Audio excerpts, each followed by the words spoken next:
Olá, eu me chamo Juliana Aparecida da Silva e estarei apresentando o meu trabalho de conclusão de curso na área de licenciatura em Pedagogia pela Universidade FAEL, no polo do Shopping Estação. Este trabalho foi elaborado sobre a orientação da professora e doutora Camila Marcelina Pascoal. A escolha do tema surgiu através da visualização de que a EJA, Educação de Jovens e Adultos, torna-se um importante instrumento de luta e conquista daqueles que buscam garantir melhores condições de vida e garantir seu espaço em todos os sentidos do convívio social. Diante deste contexto, o tema que mais fez sentido para minha pesquisa foi falar sobre a evasão escolar na EJA durante a pandemia. Um tema muito oportuno diante da problemática no qual o trabalho mostra que são diversas razões de ordem social e principalmente econômica que levam à evasão escolar na EJA.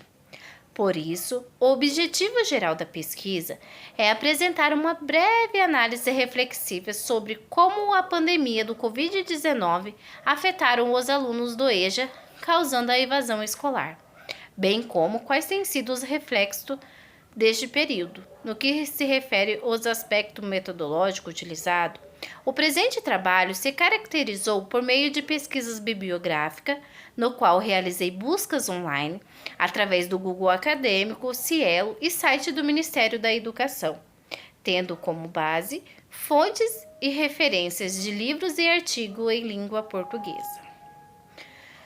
Desta forma, o estudo ficou fundamentado em 5 tópicos que explanam de maneira concreta a evasão escolar como um problema histórico que precisa ser analisado e compreendido em diversos contextos, uma vez que a pandemia afetou principalmente as classes menos favorecidas, que é o caso dos alunos da EJA, e que acabou colaborando ainda mais para o abandono dos estudos e aumentando, lamentavelmente, os níveis de evasão nesta etapa de ensino.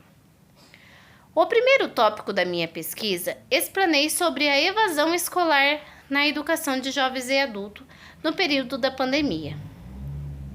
E conforme Souza, Santos e Cunha Júnior relata, logo no início da pandemia, com um grande aumento de casos, levou o ministro da Saúde, Luiz Henrique Mandetta, seguindo a orientação da OMS, sugerir que os estados adotassem medidas de prevenção.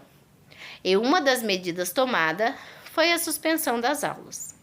Com isso, o elevado número de alunos matriculados na EJA sofreu migração juntamente com as outras etapas de ensino, passando do ensino presencial para o ensino remoto emergencial. Segundo estudos realizados por Souza 2022, grande parte dos alunos da EJA é composto por idosos, o que contribuiu para a dificuldade com acesso às aulas online, pela falta de equipamento e habilidade em manejá-los, além da dificuldade de aquisição de internet, que dá acesso às aulas, o que demanda tempo e depende da ajuda de terceiro.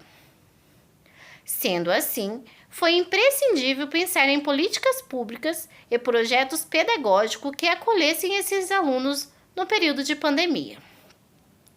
No segundo tópico, explanei sobre as reflexões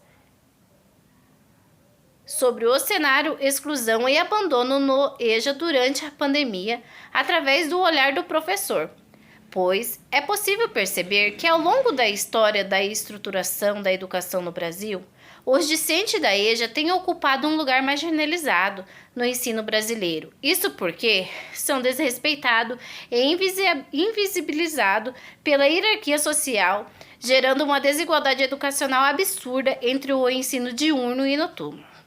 Paulo Freire, em sua obra Pedagogia do Oprimido, 2011, relata que o pensar educativo contribuiu para o acirramento das divisões de classe, a manutenção das desigualdades, que avulta ainda mais o preconceito e disparidade social. Nesta perspectiva, percebemos que são muitos desafios que os discentes da EJA vêm enfrentando ao longo da década, tendo em sua formação continuada quanto à sua dupla jornada de trabalho, que acaba gerando cansaço e doença física e psicológica, tornando o ensino muitas vezes desmotivador. No tópico 2.3, abordei um pouco sobre a evasão escolar e seus motivadores sociais sobre a óptica do EJA. Paulo Freire, em 1987, em uma de suas obras, fomenta uma reflexão em nós sobre a importância da educação na vida do sujeito e como ela pode transformá-la e ser transformadora.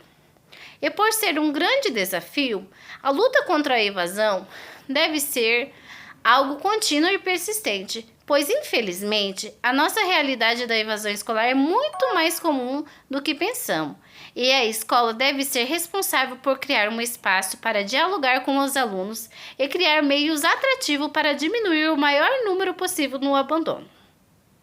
No tópico 2.4, descrevi um pouquinho sobre a pandemia da Covid-19 na educação e alterações da prática pedagógica com o uso das tecnologias.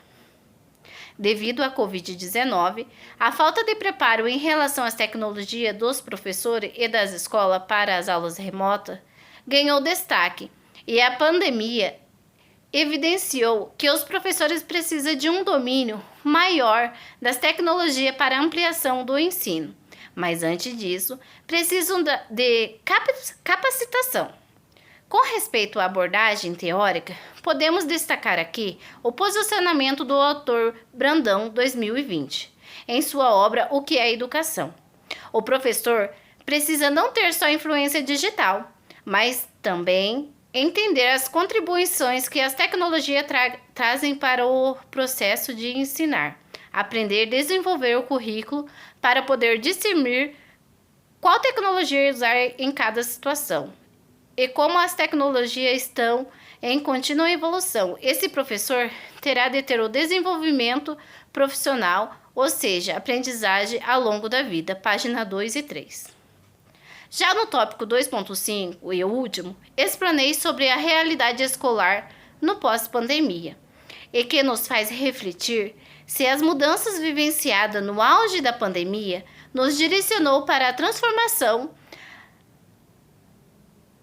na forma de conceder a vida, os valores, de relacionar-se, trabalhar, produzir, consumir e educar, ou na direção de uma volta às condições anteriores consolidadas. Certamente, não tem como ignorar as mudanças que a pandemia nos deixou. E com a realização desse trabalho, foi possível compreender melhor o cenário no qual a EJA está relacionado, assim como as principais barreiras que devem ser ultrapassadas para melhorar a educação para estes alunos. Este trabalho contribui também para incentivar o desenvolvimento de novas pesquisas educacionais nesta área, que assim seja possível propor a elaboração de ferramentas metodológicas que visem auxiliar os professores e alunos no processo de ensino e aprendizagem. Muito obrigada.